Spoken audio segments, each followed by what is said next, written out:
Under the watchful eye of the prison guard, she calmly opened a pack of chocolate, ate it slowly, then walked over and said she wanted to speak to his supervisor. Moments later, a woman in a suit stepped in, claiming she was in charge. Hannah sized her up. This woman had none of the authority you'd expect from a leader, but she didn't call her out. Instead, she suddenly pulled her into a tight embrace and discreetly slipped the hairpin from her bun.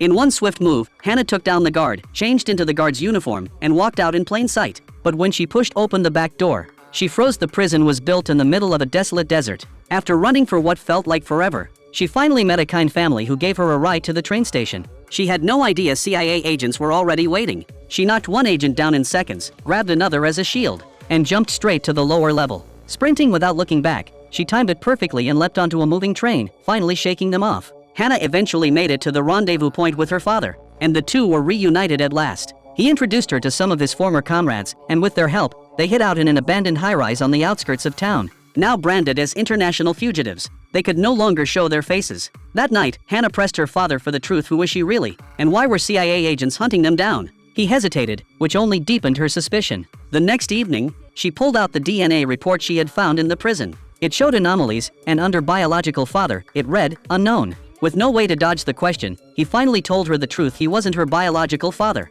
Years ago, the military had launched a genetic enhancement program and recruited pregnant women. Hannah's mother was one of them. She signed an agreement allowing her unborn child to become a test subject, but she soon regretted it. She begged the man, then a government operative, to help her steal Hannah away. Conscience-stricken, he knew the program was designed to turn children into killing machines, so he agreed. They fled with Hannah and were hunted every step of the way. Her mother was killed during the escape. That was the truth about Hannah's origins. The genetic modifications gave her abilities far beyond normal, faster, stronger, deadlier. If she hadn't been taken out, she would have grown up to be a weapon for the CIA. And worst of all, her father told her the experiment was still ongoing.